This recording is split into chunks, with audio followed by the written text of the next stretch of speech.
Sairam students.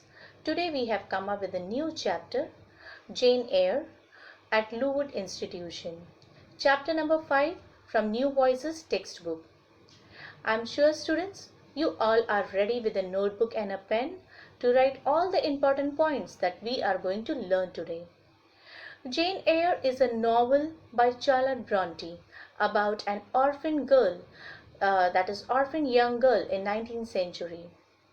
Now students, before we begin with this chapter, let us first learn about Charlotte Bronte, the author of this chapter. Students, you can see here she is Charlotte Bronte. Bronte was born on April 21st, 1816. She was an English novelist and poet. Bronte published her first novel Jane Eyre in 1847. She followed the success with Shirley in 1848 and Villette in 1853. Charlotte Bronte has worked as a teacher and governess. She was a fiercely independent woman who introduced to the literary world as a courageous individual in her own right.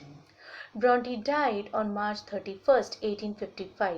Students, this is an extract from Charlotte Bronte, Jane Eyre.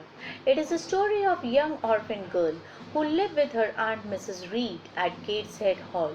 One day, she was punished and was imprisoned in the Red Room, and this Red Room is a place where her uncle Mr. Reed died. Mrs. Reed does not like Jane, so she decided to send Jane to an orphan school at Lowood Institution, which was run by Mr. Brocklehurst. Now, this school was in a poor condition with unhygienic food and a frequent punishment. Jane finds there a pious friend, Helen Burns, and a sympathetic teacher, Miss Temple. From Miss Temple, Jane learns proper ladylike behavior and compassion, and from Helen she gains a spiritual focus. Now students, since we all have understood the central idea of this chapter, now let's move ahead and understand the characters in this story. Oh wow, it seems there are ample of characters in this story. Now let's look at this. The first one is Jane Eyre. She is 10 years old orphan girl. Helen Burns. She is Jane's friend at Lowood School. Mr. Brocklehurst, the school's headmaster. He is a very rude person. Then Mr. Reed and Mrs. Reed, Jane's uncle and aunt. Now student, Mr. Reed actually does not have any role in this chapter as he is already expired. Then we have Bessie Lee, a servant at Gateshead. We also have Miss Temple, the beautiful and kind superintendent of Lowood. Mr. Lloyd, the kind apothecary who suggests Jane to attend school at Lowood. Madame Pirard, the French instructor at Lowood.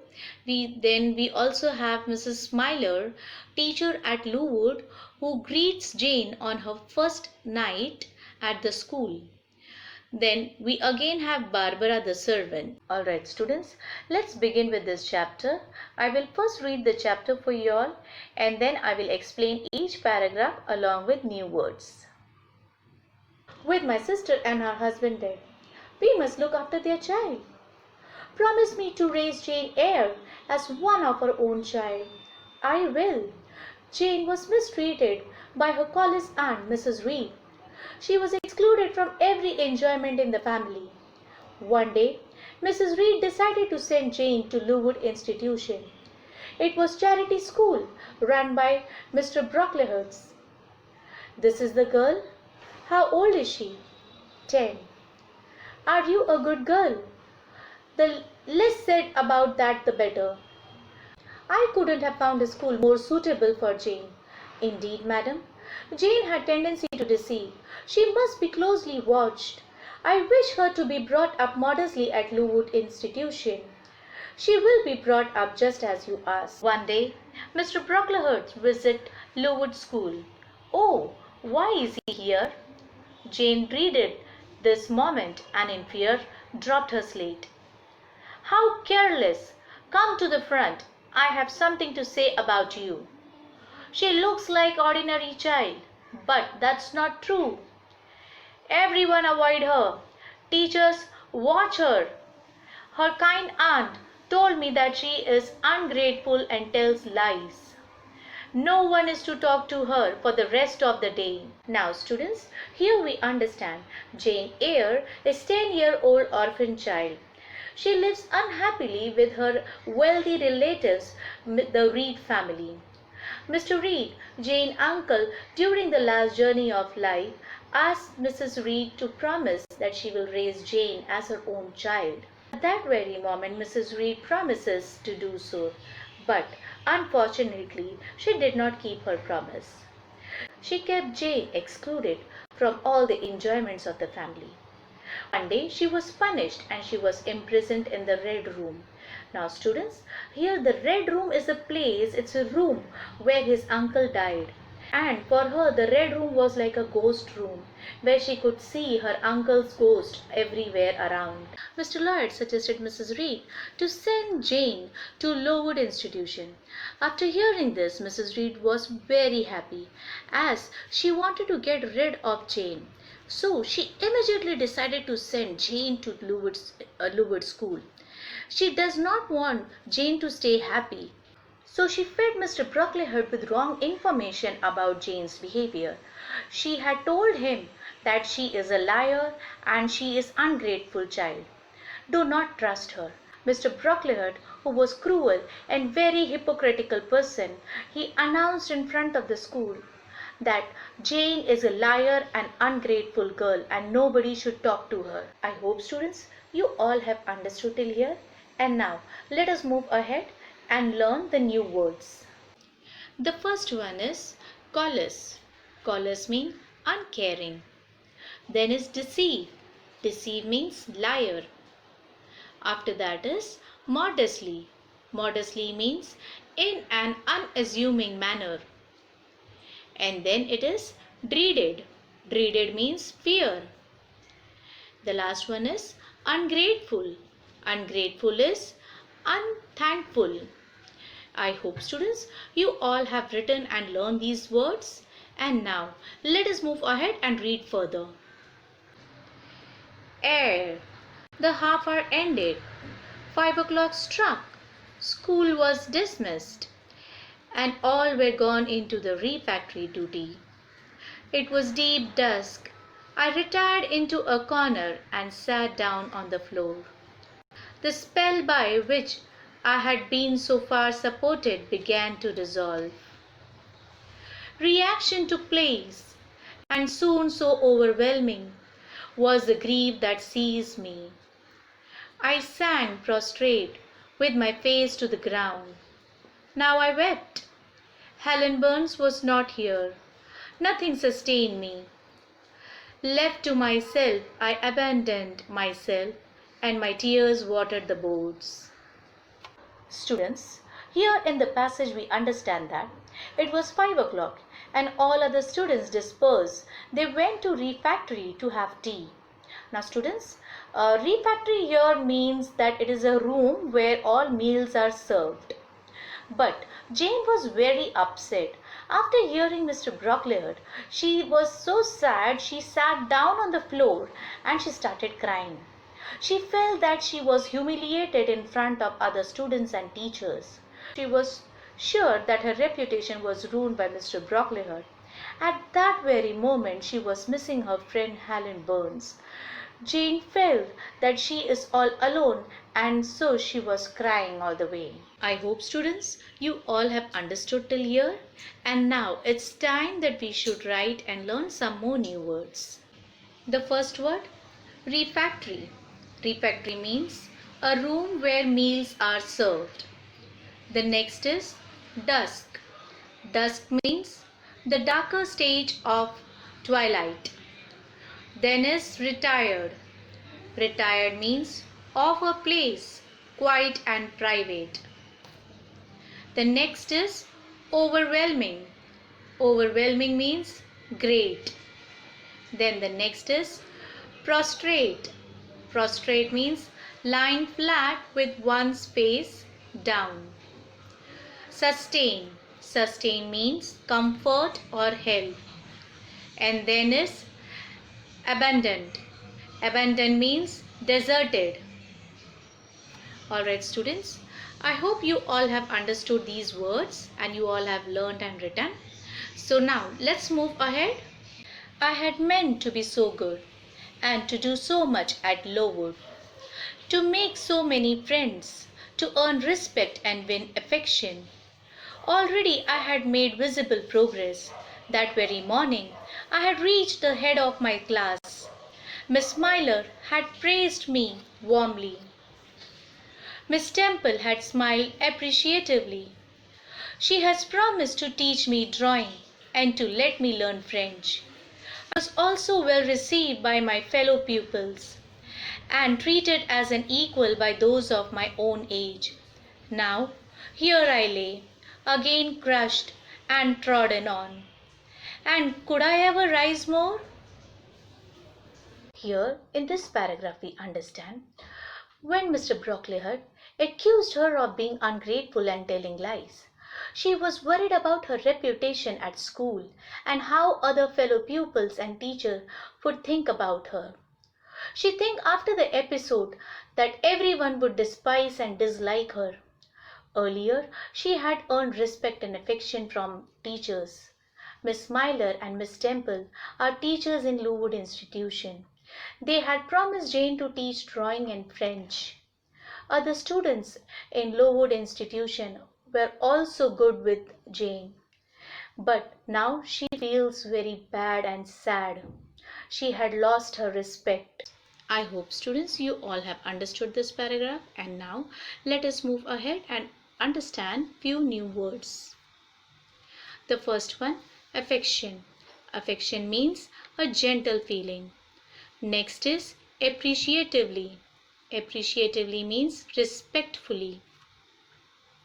Then is trodden. Trodden means to crush. I'm sure student you all must have written and learned all these words. Now let us move ahead. Never I thought and ardently wished to die. While I was sobbing, someone approached. I started up. The fading fire shows Helen Burns coming up the long vacant room. She had brought my coffee and bread. Come, eat something, she said, but I put both away, feeling as if a drop or a crumb would choke me. I continued to weep aloud. Helen sat down on the ground near me, embraced her knees with her arm, and rested her head upon them, and sat silently. I was the first who spoke. Students, here we understand that Jane was so depressed that she passionately wanted to die. While she was crying and thinking about herself, she saw Helen Burns coming towards her, and Helen was carrying a coffee and bread for her. Helen asked Jane to eat something, but Jane denied to eat, and she continued crying. Helen just sat beside her silently. I hope students you all have understood till here, and now let us move ahead and understand new words. The first one, ardently. Ardently means very enthusiastically or passionately. Next is sobbing. Sobbing means crying noisily. Next is crumb. Crumb means a small piece of bread or cake. Then is choke. Choke means fill a space as to make movement difficult or impossible. Next is embrace. Embrace means hold someone closely to one's arm, especially as a sign of affection. I hope students you all have understood till here, and now let's move ahead and understand further. Helen, why do you stay with a girl whom everybody believes to be a liar? Everybody, Jane? Why, there are only 80 people who have heard you call so, and the world contains hundreds of millions. But what have I to do with millions? The 80 I know despise me. Jane, you are mistaken. Probably not one in the school either despises or dislikes you. May I am sure pity you much. Students, here we understand Jane asks Helen as why she stay with a girl who is a liar. Helen tries to explain that there are only 80 people who have heard that she was a liar, but the world contains hundreds of millions. Helen also explains her that no one in the school dislikes her, rather all might have sympathy or pity her. I hope students you all have understood till here, and now let's read further. How can they pity me after what Mr. Brocklehurst has said? Mr. Brocklehurst is not even liked here. Had he treated you as a special favorite, you would have found enemies declared or covered all around you. As it is, the greater number would offer you sympathy if they dared. Teachers or pupils may look coldly at you for a day or two, but friendly feelings are concealed in their heart, and if you persevere in doing well, these feelings will ere long appear much more evidently, especially after their temporary suppression. Beside Jane, she paused. Students, here Helen tries to explain Jane that Mr. Brocklehurst was not liked by anyone. She also said that teachers and pupils have friendly feeling towards her. Helen also explains that if he treated her as his favorite, she would have been enemies all around her. Jane finally agrees that Mr. Brocklehurst had just repeated the information provided by Mrs. Reed and declared her to be a liar or ungrateful in front of entire school. You all have understood till here, and now it's time to learn and write few new words. I hope students you all have understood till here, and now it's time to learn and write few new words. The first one is persevere. Persevere means continue. After that is ere. Ere means before or in time. After that is evidently. Evidently means in a way that is clearly seen or understood. Then the last one is suppression. Suppression means the action of forcibly stopping something. Alright students, I will stop this chapter here and we will continue with this chapter in our next session. Before that, your assignment. As you all know, you will be getting a link. You need to complete your assignment and then click on submit button. Alright, Saira, take care.